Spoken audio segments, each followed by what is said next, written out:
Hey, what it do, y'all? What it do?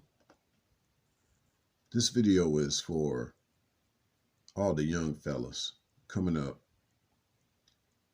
and you may have been down on your luck, so it may seem. This video is also for the young fellas that, you know, you think that you are unstoppable. Well, I have news for you. Anything can be stopped, or eventually it will be stopped. But there is hope, because it just means that you were misguided. For the young fella that is going in the right direction, whether he was guided or not, because let's face it, there's not a lot of good guidance out in this world these days. But for the young man that is going in the right direction, I really hope you benefit from this video for sure. But the thing you ought to know is that in this day and age,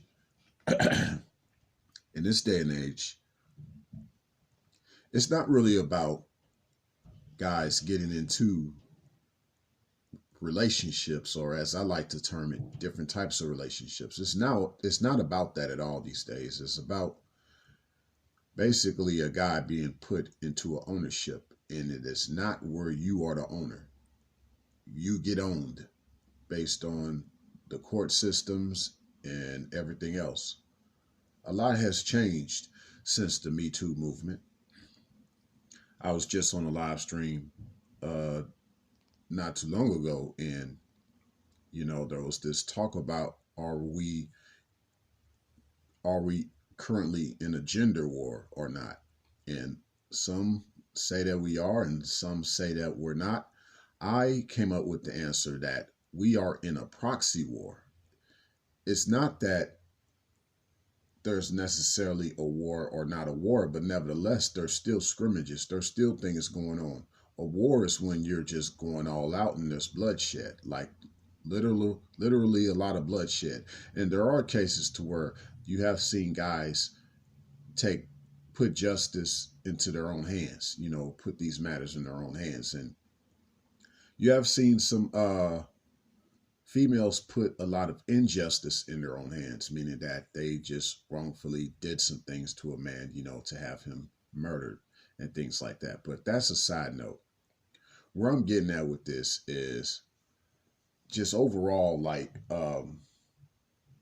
in this day and age of where there isn't much guidance, and obviously there isn't much of this thing of where you really can be a man like you want to be a man. What makes you think that the bad boy is really being the man himself? What makes you think that when these females choose the bad boy, that he's more of a man than you are, young man, the one that's going in the right direction? Trust me, he has it just as bad as you do. He's going to be more owned than you do. See, it's this idea that I have that obviously a woman is the weaker vessel, of course. You have to love her as unto a weaker vessel. But she's also an object meant to be molded. We talk about wife material a lot. Well, just think of her as that material that you're trying to mold into the right type of wife. And wife to me is a subjective term these days as well, but I'm just basically using the word wife for this analogy, this description per se of what I'm trying to get at. And so now keep in mind that when a lot of these chicks get with these bad boys, it's a challenge to them. That's why they really take on this idea of dealing with a bad boy, because in essence, she really doesn't love the bad boy. She just sees a guy that's pretty much just like her. He's just the male version of her.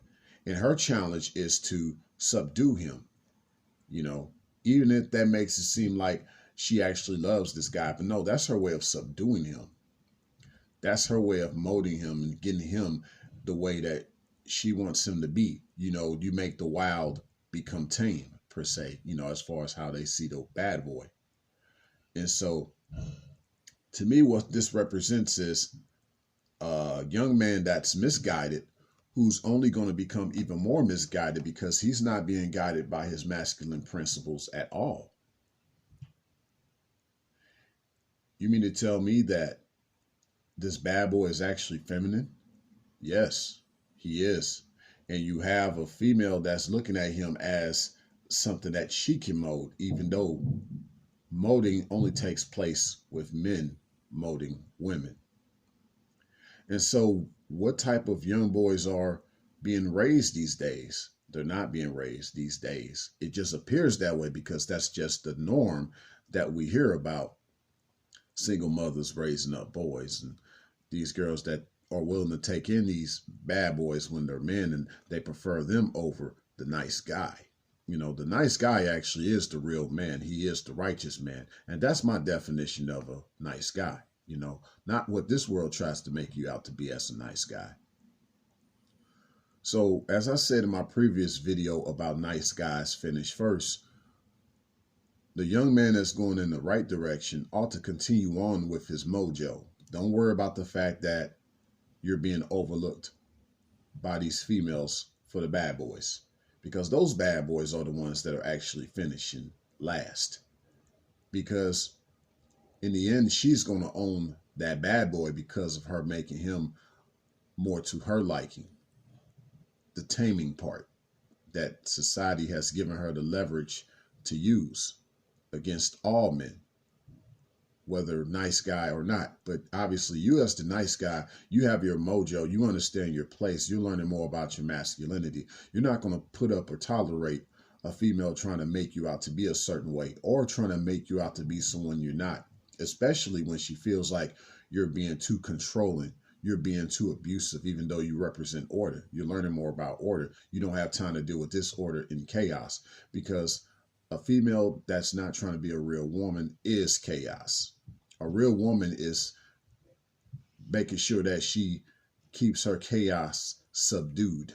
Now, women still have a certain form of chaos, but they keep it in check and they accept a man that is putting her in check. If you know what I'm saying. Yeah, that real man is putting that woman in check and she accepts that. Your typical female out here is not going to accept that. And that's cool because she just wants to operate in her idea of what she thinks femininity is. And a lot of them don't really like to hear about femininity. I'll be doing a video soon that talks about toxic femininity. We hear about all these ideas about toxic masculinity, but we never hear about toxic femininity per se. But I'm going to talk about that later. But overall, that's how the bad boy actually finishes last, because he is being, quote unquote, he's being molded by a woman because he's feminine. He's not really masculine. He's just the male version of her. Why you think that a lot of these typical females do get along with guys of different orientations instead of real masculine men? Because in essence, these females don't really want a man. They would rather deal with another woman, you know, as far as how they get around. So what better example could that female have than a man that's pretty much built like a man, but his behaviors are pretty much like a female? So to me, that's how the bad boy finishes last. You know, they can say he has the edge and all of that, you know, he just has a certain thing about him being a bad boy, but no, he's just catering to a female's desires without truly putting any type of masculinity into the situation. So never ever feel like this guy is the alpha and you're not. You know, I hear videos about this all the time on YouTube and I'm really sick of it. Because just because that guy was able to get a certain type of female doesn't mean that he was the alpha and you're not. No, that guy more than likely was the simp.